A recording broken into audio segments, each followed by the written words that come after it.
कल भी 25 किए थे, उससे पहले वाले लेक्चर में भी 25 हो गए थे। ठीक है, अब ये और देखते हैं, मैं कुछ है अब उनके निकालना, उसको डिस्कस करते हैं। ठीक, तो पहला क्वेश्चन पूछ रहा है कि मोस्ट रिलायबल एस्टिमेट कौन सा है। ठीक, क्योंकि हिंदी वाले भी है इसमें, तो मैं हिंदी बता देता हूँ क्या है। ये बोल रहा है कि इसमें से सबसे ज्यादा किस एस्टिमेट पर विश्वास किया जाता है, यानी सबसे ज्यादा विश्वसनीय कौन सा एस्टिमेट है। ठीक, ये क्वेश्चन इसी तरह का एक क्वेश्चन आया था पिछले वाले लेक्चर में, ठीक, जिसमें पूछा गया था सबसे कम विश्वसनीय कौन सा है, यानी सबसे कम परिशुद्ध कौन सा है। इसमें उल्टा पूछ रहा है, इसमें पूछ रहा है मोस्ट रिलायबल एस्टिमेट कौन सा। ठीक, यानी किस एस्टिमेट पर आप सबसे ज्यादा भरोसा कर सकते हो, यानी कौन सा एस्टिमेट आपको ज्यादा एक्यूरेट कॉस्ट निकाल के दे सकते हैं। तो पहला क्या प्लिंथ है, ये देखिए सी देखिए प्लिंथ एरिया, ये तो हो नहीं सकता क्योंकि आपको रफ कॉस्ट है, और ये जो प्रिलिमिनरी एस्टिमेट है ये इसी का ही वो है। ठीक है, यानी प्लिंथ एरिया प्रिलिमिनरी एस्टिमेट का ही पार्ट है।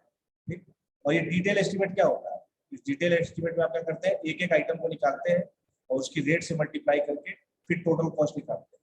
ठीक, तो ये क्या है, ये डिटेल में एस्टिमेट बनाते हैं, ये मोस्ट रिलायबल एस्टिमेट है आपका डिटेल एस्टिमेट। ठीक, इसका ऑप्शन सही हो जाएगा आपका डिटेल एस्टिमेट। ठीक, तो ये सबसे ज्यादा परिशुद्ध है। अगर यही क्वेश्चन उल्टा पूछा होता कि इनमें से सबसे कम परिशुद्ध कौन सा है, ठीक, तो आप लगाते प्लिंथ एरिया। क्यों, क्योंकि ये रफ कॉस्ट बताएगा, ठीक है, एक्यूरेट कॉस्ट नहीं बताएगा। ये आपका मोस्ट रिलायबल एस्टिमेट आपका डिटेल एस्टिमेट। देखते हैं कौन सा है आगे। आगे पूछ रहा है कि कंटीजेंसी चार्जेस कितने परसेंट होते हैं, यानी आपको फुटकर चार्जेस पूछ रहा है, यानी फुटकर व्यय के बारे में पूछ रहा है कि कितना परसेंट होता है। फुटकर व्यय क्या होते हैं, जिन व्ययों का आपको पहले से पता नहीं रहता, ठीक, लेकिन ये होते हैं। ठीक है, तो ऐसे चार्जेस को कहते हैं आप फुटकर चार्जेस, यानी कंटीजेंसी चार्जेस। अब ये कि कितने परसेंट होते हैं, इनकी परसेंटेज पूछा, तो ये 3 से 5% के आसपास होता है टोटल कॉस्ट। ठीक, तो ये भी आपको पता होना चाहिए। तो एग्जाम में डायरेक्ट पूछेगा कंटीजेंसी कितने परसेंट होता है, तो 3 से 5% होता है। ठीक, ये आपको पता नहीं रहता पहले से। बहुत सारे चार्जेस होते हैं जो आपको पहले से पता नहीं रहते, लेकिन होते हैं। ठीक, छोटे छोटे व्यय होते रहते हैं, ये उसी तरह की फुटकर चार्ज होता है। तो फुटकर खर्चे आप लोगों के भी होते हैं, वही चीज है। फिर क्या पूछ रहा है, थर्ड क्वेश्चन। थर्ड पूछ रहा है the process of evaluating cost of construction of a project is called. ये क्वेश्चन तो पहले भी आ चुका है, इससे पहले वाले लेक्चर में था ये क्वेश्चन। ठीक, ये उस प्रोसेस को क्या कहते हैं जिसमें आप कॉस्ट ऑफ कंस्ट्रक्शन का पता लगाते हैं, यानी तो उसको क्या कहते हैं, एस्टिमेट। एस्टिमेट इसका सही कॉन्सेप्ट है। फिर अगला क्वेश्चन पूछ रहा है 4 नंबर। ठीक, ये इंपॉर्टेंट क्वेश्चन है। ठीक है, ये अच्छा क्वेश्चन है और इम्पोर्टेंट भी, क्योंकि जिसने टाइप ऑफ एस्टिमेट डिटेल में नहीं पढ़े होंगे उसको नहीं कर पाया। पूछ रहा है कि कितने प्राइस लेवल में कितना चेंज आने पर आप रिवाइज एस्टिमेट बनाते हैं। ठीक है, रिवाइज एस्टिमेट क्या होता है आपको पता ही होगा। रिवाइज एस्टिमेट यानी दोबारा बनाते हैं। रिवाइज एस्टिमेट कब बनाया जाता है, ये पूछ रहा है जब आपकी जो कॉस्ट होती है, ठीक, या तो 5% से ज्यादा एक्सीड कर जाए एस्टिमेशन कॉस्ट। ठीक है, एस्टिमेटेड कॉस्ट जो होती है, आपने एस्टिमेट बना लिया और आपने सेंसन ले लिया, यानी स्वीकृति प्राप्त कर, ठीक, और स्वीकृति प्राप्त करने के बाद जब आप काम शुरू करने वाले थे, पता चला कि आपको कॉस्ट इंक्रीज हुई कितनी परसेंट, 5% से ज्यादा। अब ये 5% से ज्यादा क्यों हुई, दो चीजों से हो सकती है, या तो आपने मटेरियल की जो मार्केट में रेट थी वो चेंज हो गई, या आपकी लेबर रेट चेंज, या फिर दोनों ही चेंज हो। इन दोनों के चेंज होने के कारण आपकी एस्टिमेटेड कॉस्ट क्या होगी, चेंज होगी, इसने 5% से ज्यादा होगी। ठीक है, तो आपको क्या बनाना पड़ेगा, आपको रिवाइज एस्टिमेट बनाना। तो इसका ऑप्शन क्या सही हो जाएगा, डी। अगर आपकी जो एस्टिमेटेड कॉस्ट है वो 5% से ज्यादा चेंज हो जाए due to change in rate of labour, due to change in rate of material और बोथ, ठीक, या फिर दोनों के बढ़ने के कारण, तो ये रिवाइज एस्टिमेट बनाना पड़ता है। ये अच्छा क्वेश्चन है, पूछा जा सकता है।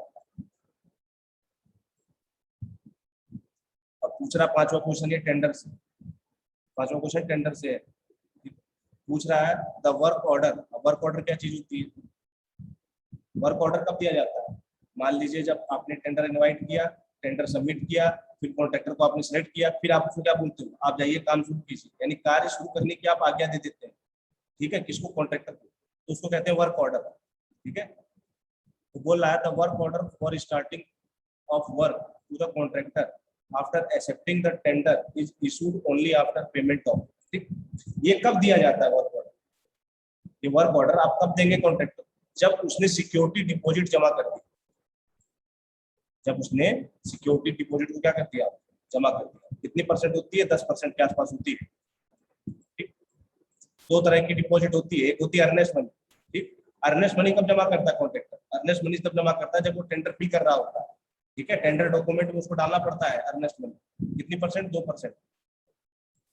ठीक है, ये तो रहती ही रहती है, लेकिन जब मान लीजिए अब इसका टेंडर एक्सेप्ट हो गया, तब उसको काम शुरू करना है। तो काम शुरू करने से पहले उसको वर्क ऑर्डर दिया जाता है कंपनी की तरफ से, जिसका भी वो काम करने जा रहा है। वो वर्क ऑर्डर कब दिया जाएगा? जब वो अपनी सिक्योरिटी डिपॉजिट को जमा कर देगा। कितना परसेंट होती है? 10%। तो इसका ऑप्शन क्या सही हो जाएगा? इसका ऑप्शन सी सही होगा। फिर पूछ रहा छठा, the main factor to be consider while preparing detail estimate. जब आपको डिटेल एस्टिमेट बनाना रहता है तब आप कौन से फैक्टर इंक्लूड करते हैं? ठीक है, यानी काउंट करते हैं। तो क्वांटिटी ऑफ मटेरियल, ये भी काउंट होना चाहिए। सीधी सी बात, अगर क्वांटिटी चेंज हो जाएगी तो एस्टिमेट भी चेंज हो जाएगा। क्वांटिटी पे डिपेंड करता ही करता है। Location of site and labour charges, सीधी सी बात है, जहाँ पे आप काम करने वाले हैं उसकी लोकेशन कैसी है, रिमोट है, रूरल है, अर्बन है, कैसी लोकेशन। ठीक, उस पर भी डिपेंड करता है। उस हिसाब से चार्जेस चेंज हो जाएंगे। लेबर के चार्जेस, तो लेबर के चार्जेस पर भी डिपेंड करता है। मान लीजिए अगर लेबर के चार्जेस हाई है तो एस्टिमेटेड कॉस्ट ज्यादा हो जाएगी, उस पर भी डिपेंड करता है।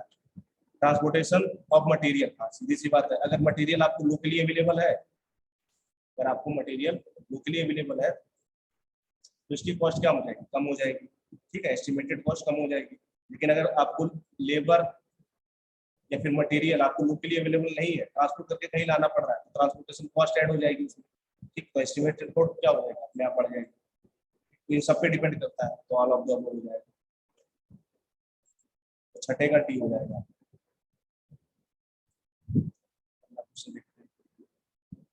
सातवां क्वेश्चन पूछ रहा है, at the time of tender submission the contractor pays some amount of agency inviting tender towards his willingness for work in is known as। ठीक है, अब इसका हिंदी क्या, मैं हिंदी बता देता हूँ। ये बोल रहा है कि जब टेंडर कॉन्ट्रैक्टर जो है टेंडर को सबमिट कर रहा होता है तो उसको कुछ पैसा जमा करना रहता है। ठीक, अब वो पैसा क्या दिखाता है? पैसा क्या दिखाता है? ठीक, वो पैसा ये दिखाता है कि मैं काम करने को इच्छुक हूँ। ठीक है, यानी काम करने को लेकर सीरियस हूँ, कॉन्ट्रैक्ट को लेकर सीरियस हूँ, वो चीज दिखाता है। तो उस मनी को क्या कहते हैं? At the time of tender submission. ये देखिए, ये लाइन इंपॉर्टेंट है, ये वाली, at the time of tender submission. Tender submission के समय पैसा जमा करना पड़ता है। कौन सा है? तो अर्नेस्ट मनी होती है, बताया गया। अर्नेस्ट मनी कब जमा की जाती है? जब आप टेंडर सबमिट कर रहे हो। सिक्योरिटी डिपॉजिट कब की जाती है? जब आपका टेंडर सबमिट होके सिलेक्ट हो जाता है, तब आपको सिक्योरिटी डिपॉजिट जमा करना पड़ता है। ठीक, तो इसके ऑप्शन देख लेते हैं क्या क्या।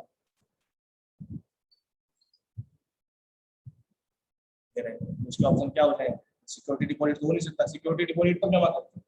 सिक्योरिटी डिपॉजिट जब जमा करते हैं जब हमारा टेंडर एक्सेप्ट हो जाता है, तब। जब हमको वर्क ऑर्डर लेना रहता है तब जमा करते हैं। ठीक, अर्नेस्ट मनी कब जमा करते हैं? जब हम टेंडर सबमिशन कर रहे हैं तब जमा करते हैं। तो इसका ऑप्शन क्या सही हो जाएगा? Earnest money. पूछ रहा है plinth area estimate does not include. ठीक है, तो पहले आपको पता होना चाहिए प्लिंथ एरिया क्या चीज होती है और प्लिंथ एरिया में क्या चीज इंक्लूड होती है, क्या चीज नहीं। ठीक, तो इसके लिए आप बुक रेफर कर सकते हैं, क्या इंक्लूड होती है क्या नहीं। अब इन सब में से क्या इंक्लूड होता है? देखिए, वरांडा का एरिया इंक्लूड होता है, WC का एरिया इंक्लूड होता है, स्टेयरकेस का एरिया इंक्लूड होता है, कोर्ट यार्ड का एरिया नहीं यूज होता है। ठीक, यानी इंक्लूड नहीं होता किसमें? Plinth area. ठीक, कोर्ट यार्ड का जो एरिया होता है वो इसमें इंक्लूड नहीं होता। जो आंगन का एरिया होता है वो इसमें इंक्लूड नहीं होता प्लिंथ एरिया। अब अगला पूछ रहा है, यही क्वेश्चन है जो अभी मैंने पहला वाला क्वेश्चन कराया, वही 9 उठा के पूछ लिया दोबारा से भी क्वेश्चन आ गया। ठीक, बस इसमें ऑप्शन चेंज कर दिया। इसमें पूछ रहा है कि मोस्ट रिलायबल एस्टिमेट कौन सा है? देखिए, ए, बी और सी तीनों क्या है? तीनों प्रारंभिक प्राकलन है। ठीक है, यानी प्रीलिमिनरी एस्टिमेट है तीनों। ठीक, तो ये क्या, ये तो हो ही नहीं सकते क्योंकि ये आपको रफ कॉस्ट का अनकरा, यानी आपको रफ कॉस्ट का अंदाजा देते हैं। और ये डिटेल एस्टिमेट क्या देता है? डिटेल एस्टिमेट आपको एक्यूरेट, लगभग एक्यूरेट कॉस्ट बताता है। एक्यूरेट तो कभी नहीं पता चलेगी आपको, लेकिन आपको एक्यूरेट के पास ये पहुंचा देता है डिटेल एस्टिमेट। तो इसमें से सबसे रिलायबल कौन सा है, सबसे विश्वसनीय कौन सा है? सबसे विश्वसनीय है आपका डिटेल एस्टिमेट। ऐसे क्वेश्चन आते रहेंगे, बस आपको पता होना चाहिए डिटेल एस्टिमेट क्यों है, क्योंकि इसमें आप एक एक आइटम का रेट निकालते हैं, एक एक आइटम की क्वांटिटी निकालते हैं, दोनों को मल्टीप्लाई करने के बाद कॉस्ट निकालते हैं। कॉस्ट निकालने के बाद उसमें कॉन्ट्रैक्टर के चार्जेस जोड़े जाते हैं, बहुत चीजें जुड़ी जाती हैं, ठीक है। आपको पता है कंटीजेंसी चार्जेस जोड़े जाते हैं, ठीक, और आपके पास मेंटेनेंस चार्ज जो भी है, इलेक्ट्रिसिटी चार्ज जोड़ा जाता है, ठीक, सैनिटरी चार्जेस जोड़े जाते हैं, ठीक, तो सब चीज जोड़ा जाता है। तो ये क्या है? Detail estimate. अब पूछ रहा है कि सिक्योरिटी डिपॉजिट कब जमा की जाती है? सिक्योरिटी डिपॉजिट के बारे में पूछा, तो सिक्योरिटी डिपॉजिट भी बताया गया। सिक्योरिटी डिपॉजिट उस कॉन्ट्रैक्टर को जमा करनी पड़ती है जिसका टेंडर एक्सेप्ट हो जाता है। जैसे 10 लोग टेंडर भरेंगे, कोई जरूरी थोड़ी है 10 का टेंडर एक्सेप्ट हो जाए, 10 का थोड़ी ना होगा, मिलेगा तो एक ही को कॉन्ट्रैक्ट। तो जिसको मिलता है वो कॉन्ट्रैक्ट, उसको सिक्योरिटी जो डिपॉजिट जमा करनी है। कितनी परसेंट? 10%। अभी 10% क्यों लिया जाता है? ये इसलिए लिया जाता है कि कहीं ये कॉन्ट्रैक्टर आधा काम छोड़ के बीच में भाग ना जाए, ठीक है। तो इसको रोकने के लिए पहले 10% ले लिया जाता है, ठीक, और ये 10% ही इसका वो होता है, प्रॉफिट होता है। इसी 10% के लिए कॉन्ट्रैक्टर पूरा काम करता है अपना, ठीक, क्योंकि उसका प्रॉफिट ही 10% होता है। तो इस 10% को हम पहले ही रोक लेते हैं। एक मिनट।